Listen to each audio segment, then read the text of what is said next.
Good afternoon, everyone. My name is Pupul Lamichane. I work at Herd International as a senior research officer. Today, I'll be presenting to you our study that we conducted last year. It's entitled People's Voice Survey in Nepal, Service Users' Confidence, Satisfaction, and Trust in the Health System. So my fellow co-authors and the affiliations is displayed on the board. Moving into the context, so globally, I'll be switching between Nepali English as I feel comfortable. So globally, users' perspective on health system, confidence, trust data globally comes even more so in low and middle income countries. And these insights, like health system, healthcare use, how much they trust, how confident they are with the health system, they are critical informations to guide the health for guiding health improvements. And also low perceived quality, and low trust utilization directly affect also.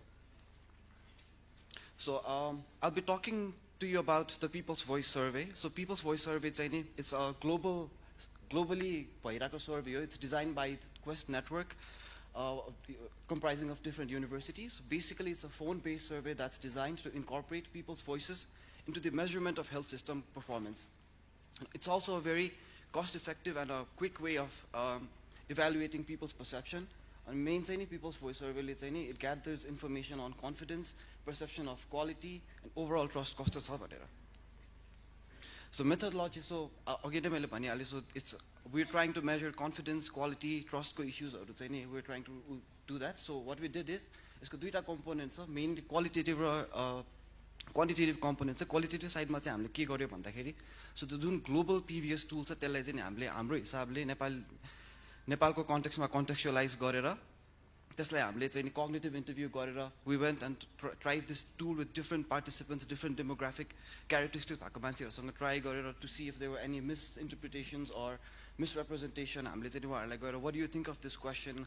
How would you have asked me this question if you were to ask me this question more clearly? भनेर त्यसरी जाँदै note लिँदै we eventually made all the changes in the tool and त्यसलाई फेरि हामीले back translate गरेर we checked with if it's original essence lose भएको छ कि छैन भनेर हेर्यौं. So that's what we did to validate the tool.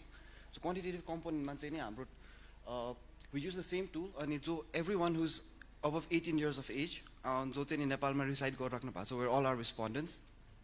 हामीले probability sampling method use गर्यो 2000 respondents reach गर्नको लागि अनि we used random digit dialing as the sampling process, which I'll be talking in a little more detail in the following slide. So random digit dialing भनेको चाहिँ basically it comprises of two things. एउटा चाहिँ random number generation and random number selection भयो.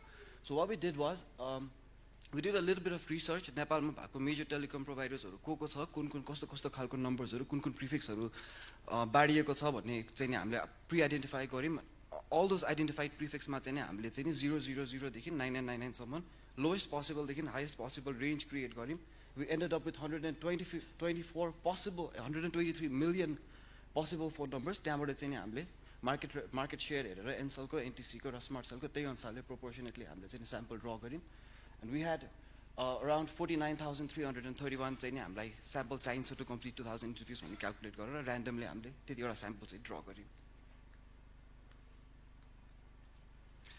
As you can see on the flow chart, to reach 2010 completed interviews, 44,284 dial. I'm not going to go into details. Total reached calls active numbers then it went down to phone whether they meet the eligibility criteria or not. Criteria meet whether they're interested in interview initiate initiate complete. That's how the sample flow chart goes about. Obviously, I'll be sharing with you the results. Given the interest of time, I'll try to move quickly. How confident are you that you're the one for managing your own health? You're the one who's responsible for maintaining your health. 69% very confident. There was only 0.7% who said they were not at all confident that their health. Just the education association those were higher education they were more confident in managing their health and income group proportional.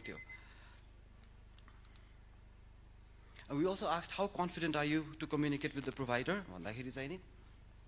85.2%ले चाहिँ they were very confident भनेर भन्नुभयो, only 0.3ले चाहिँ I'm not very confident भन्नुभयो. So यसमा पनि education चाहिँ नि had a direct relationship in confidence in terms of communicating with the provider.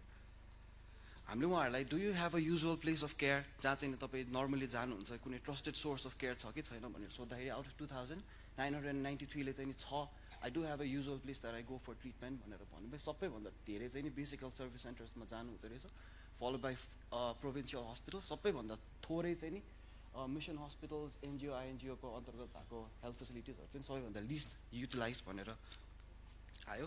We also ask them to rate त्यो युजुअल प्लेसलाई कसरी रेट गर्नुहुन्छ, how much would you rate that excellent, good, very good, fair, poor भनेर सोद्धाखेरि चाहिँ नि 39.4%ले मात्रै चाहिँ excellent, very good or good भन्नुभयो. ओल्डर इन्डिभिजुअल्सले चाहिँ मोर पोजिटिभ रेटिङ्स दिनुभयो एन्ड अर्बन रेसिडेन्टले चाहिँ नि मोर पोजिटिभ रेटिङ दिनुभयो. अनि हामीले चाहिँ नि एउटा क्रिटिकल क्वेसन के पनि सोधेको थियौँ भन्दाखेरि वाज देयर अ इन्स्टेन्स जब तपाईँलाई हेल्थ केयरको जरुरी थियो, वेन यु निडेड अटेन्सन तपाईँले पाउनु भएन, you're deprived of care when you needed it, त्यस्तो कुनै इन्स्टेन्स थियो भन्दाखेरि सरप्राइजिङली 204 जनाले चाहिँ नि थियो भन्नुभयो. द्याट्स अलमोस्ट 10%ले चाहिँ नि मलाई चाहिएको थियो तर मैले पाइनँ भनेर भन्नु. वी डिड आस्क किन पाउनु भएन, के कारणले भन्दाखेरि चाहिँ कस्टलाई चाहिँ सबैभन्दा धेरैजनाले चाहिँ it was cost, because of cost हामीले पाएनौँ भन्नुभयो. अरूले चाहिँ नि मलाई त्यस्तो सिरियस थिएन, अस्पतालै जानुपर्ने जस्तो लागेन त्यही भएर गएन भनेर. So there all this different reasons, म सबैमा जान भ्याउँदिनँ. So I just move on. अनि वी अल्सो आस्क्ड तपाईँ अस्ति रिसेन्टली जानुभएको health facility how likely are you to recommend that to your friend or your family भनेर हामीले सोधेको थियौँ. धेरैजनाले चाहिँ 9 to 10 को रेटिङ दिनुभएको छ. सो 1 भनेको चाहिँ वुड डेफिनेटली वुड नट, 10 भनेको चाहिँ डेफिनेटली वुड रेकमेन्ड थियो, 9 to 10 रेटिङ दिने चाहिँ नि 47.9% हुनुहुन्थ्यो.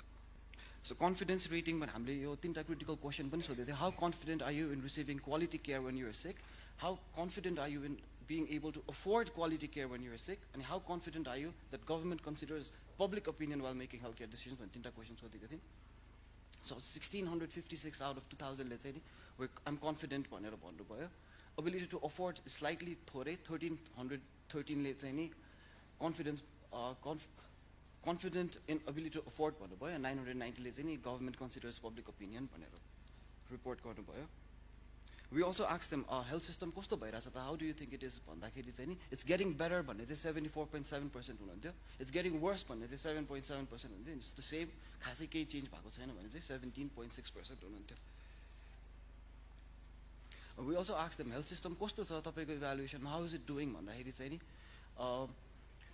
the system works pretty well, अहिले चलि नै रहेछ, minor changes भयो भने it would be fine भन्ने चाहिँ नि 23% हुनुहुन्थ्यो. There are some good things in our system, but major changes are necessary भन्ने चाहिँ 61.6% हुनुहुन्थ्यो. And it needs complete rebuild, केही पनि ठिक छैन, everything is a disaster भन्ने चाहिँ 14.6% हुनुहुन्थ्यो. We also asked them to rate government or private health facilities like rate गर्न line. So private health facilities, as you can see, ले चाहिँ slightly better rating पायो government health facilities भन्दा पनि. And so moving on to the conclusion, एउटा चाहिँ नि there's demographic disparities in confidence depending on age, gender, where you live, कुन regionमा हुनुहुन्छ.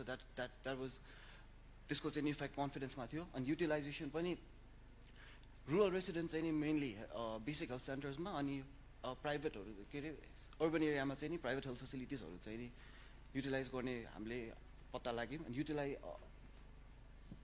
अनि there are multiple health facility, एउटा इन्डिभिजुअल एउटा मात्रै भन्दा पनि there are multiple sources of health facilitiesहरू युटिलाइज गर्नुहुन्छ भन्ने कुरा हामीले पत्ता लाग्यौँ. अनि अघि न as I said already, प्राइभेटलाई चाहिँ नि अलिकति slightly higher rating. So the key takeaways चाहिँ नि एउटा चाहिँ नि हाम्रो मेथड जुन the phone based survey चाहिँ it's a feasible alternative to in person survey भन्ने कुरा चाहिँ हामीले we learned.